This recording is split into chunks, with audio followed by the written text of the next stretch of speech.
Dear students, welcome in Dravid biology classes. Dravid biology class में आपका स्वागत है।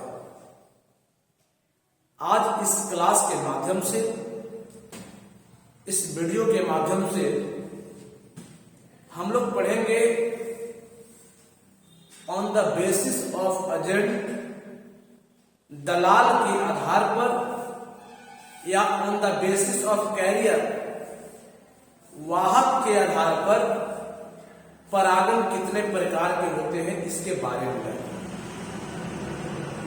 यानी इस वीडियो में जानने की कोशिश करेंगे कि पराग कोश से परागकण वर्तिका तक पहुंच जाता है, स्टिकेशन तक पहुंच जाता है, तो उसे कौन ले जाता है और जो ले जाता है, जो कैरियर का काम करता है, वाहक का काम करता है, एजेंट का काम कर रहा है, उस वाहक के आधार पर ही परागण को निम्नलिखित भागों में हम बांटे हैं।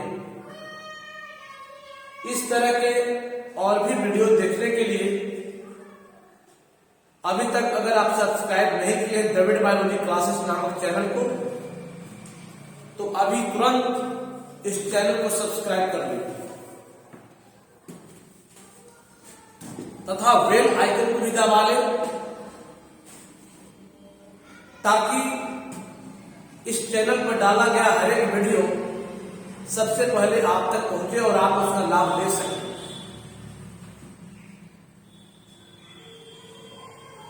चलिए बिना देर किए हम आते हैं सिलेबस पर। सामने आप देख सकते हैं क्या लिखा हुआ है। सबसे ऊपर में देखिए, on the basis of agent there are following types of pollination. Agent के आधार पर, कैरियर के आधार पर, वाहक के आधार पर परागण निम्नलिखित प्रकार का होता है।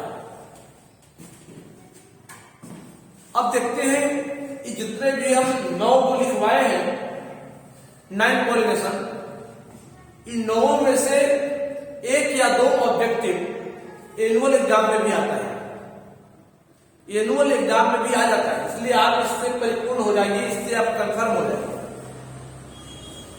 पहला है, यहां देखिए, एनेमोफिली। एनेमोफिली 2 शब्दों से बना है। एनेमो का मतलब होता है एयर, और फिली कहीं भी रहे, फिली का मतलब होता है पॉलिनेशन, परागण, यानी एयर पॉलिनेशन। हवा परागण कहिए या वायु परागण कहिए। ये आमतौर पर जब एक पौधा का परागकण दूसरे पौधा के वर्तिका तक या पराग कोश से निकला हुआ परागकण वर्तिका तक हवा के द्वारा पहुंचता है, तब उस क्रिया को हम क्या कहेंगे? हवा परागण कहेंगे। ये आमतौर पर धान गेहूं वाले पौधे में ऐसा होता है। फिर है हाइड्रोफिली। हाइड्रो का मतलब होता है जल, वाटर, और मैंने बताया कि फिली का मतलब हर एक जगह पॉलिनेशन होता है, यानी जल परागण। कुछ पौधों में जल के द्वारा भी परागकण स्थानांतरित होते हैं, उसे हम जल परागण कहेंगे। लेकिन जल परागण 2 प्रकार के होते हैं, ईपी हाइड्रोफिली और हाइपोहाइड्रोफिली। ईपी हाइड्रोफिली, ईपी का मतलब होता है, ईपी का मतलब होता है ऊपरी, ईपी का मतलब हो ऊपरी जलीय परागण, और हाइपो का मतलब होता है अंतर जलीय परागण। कुछ पौधों में परागकण जल के ऊपरी सतह पर तैरते हुए वर्तिका तक पहुंचता है।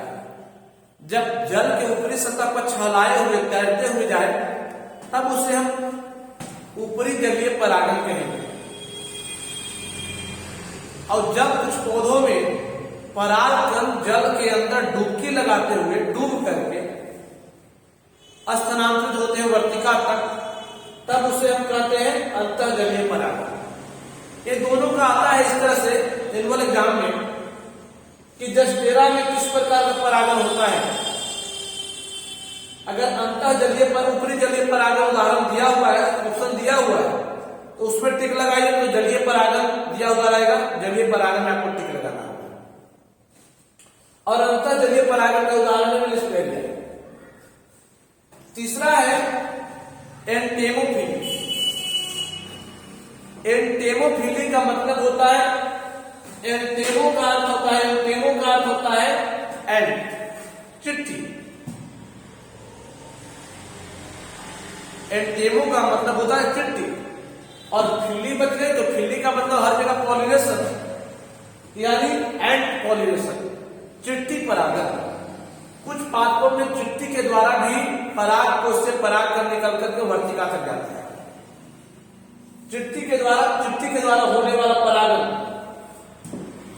कहता है बरगद और पीपल। बरगद और पीपल में इसी तरह का चिट्ठियों के द्वारा ही पॉलिनेशन होती है। ऑरिथोफिली, ऑरिथो का मतलब होता है बर्ड यानी पक्षी, और फिली का मतलब पॉलिनेशन, पक्षी परागण हो जाएगा। जब पराग कोश से पराग कर निकल करके वर्तिका तक पक्षियों के द्वारा परागकण पहुंच रहा है, तब उसे हम ऑरिथोफिली कहेंगे। अब ऐसा होता है वैसे पादपों में जिनका टहनियां मजबूत होती है, जैसे आम, जामुन वगैरह में। रही बात कौन कौन से पक्षी पॉलिनेशन में भाग लेते हैं, तो कौवा हो सकता है, पैरट हो सकते हैं, हमिंग बर्ड हो सकता है। इस तरह के तमाम पक्षी इसमें भाग लेती हैं। आगे है ओफियोफिली।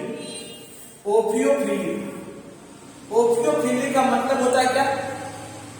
ओफियो का मतलब होता है स्नेक, सांप, सर्प।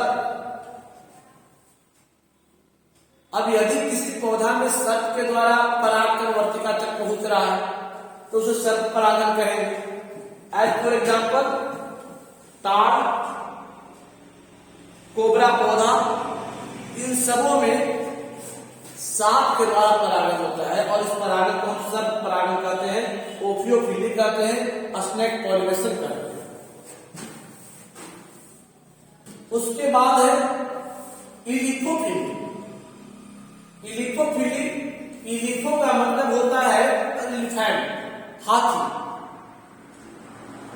कुछ पौधा ऐसे होते हैं जिनमें परागकणों का स्थानांतरण परागकोश से वर्तिका तक हाथियों के द्वारा होता है, हाथियों के द्वारा होता है, और उसे हम हाथी परागण के नाम से जानेंगे उस क्रिया को। रही बात कि किस पौधा में ऐसा होता है, तो रिफ्लेसिया। रिफ्लेसिया एक ऐसा पौधा है जिसमें परागकणों का स्थानांतरण वर्तिका तक पहुंचने की जो क्रिया है परागकणों का, वो हाथियों के द्वारा होता है। केरोपटेरोफिली। केरोपटेरो का मतलब क्या है? केरोपटेरो का मतलब होता है बैट। बैट यानी चमगादड़, चमगादड़, बैट। कुछ पादप में चमगादड़ के द्वारा भी इस तरह का प्रजनन होता है, परागण होता है, जैसे कदम और ताड़। आमतौर पर कदम और ताड़ का जो फूल होता है वो रात के समय में खिलते हैं, खुलते हैं, और बैट जो होते हैं, चमगादड़ जो होते हैं, वो रात में ही अपने घोंसला से निकलते हैं। तो इस तरह से उन पौधों में चमगादड़ परागण होते हैं। आ सकता है कदम में किसके द्वारा परागण होता है?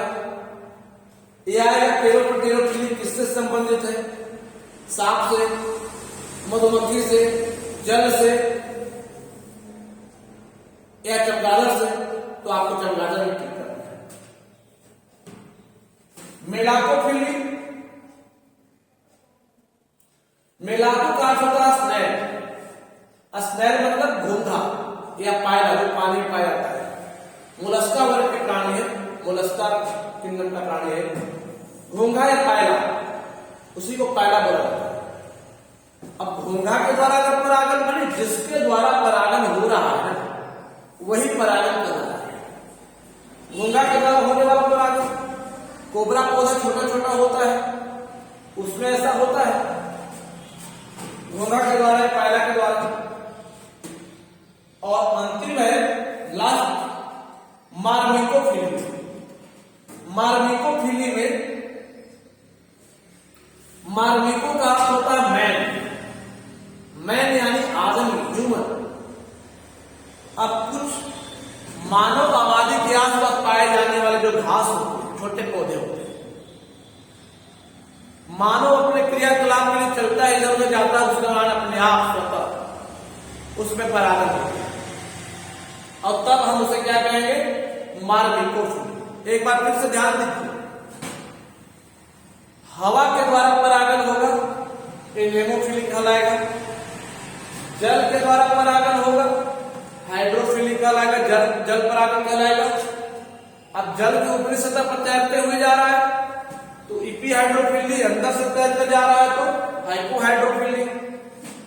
चिट्टी के द्वारा परागन होता है तो एंटेमोफिली। पक्षी के द्वारा ओरिंथोफिली। सर्प के द्वारा तो ओफियोफिली। हाथी के द्वारा तो इलिकोफिली। चमगादड़ के द्वारा अगर परागन हो रहा है तो उसे केरोपटेरोफिली कहेंगे।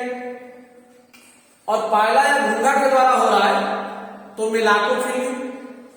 और मानव के द्वारा अगर हो रहा है तो मार्मिकोफिली। आपको याद रखना पड़ेगा, प्रश्न आएगा इस तरह से कि हाइड्रोफिली किससे संबंधित है, तो आपको दिमाग में रखना।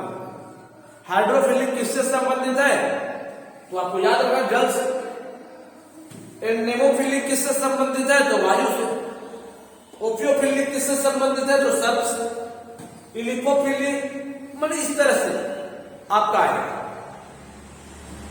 और भी एनुअल एग्जाम के लिए और भी कुछ ऑब्जेक्टिव हम डालने जा रहे हैं, जो नेक्स्ट वीडियो में हम आपके सामने होगा,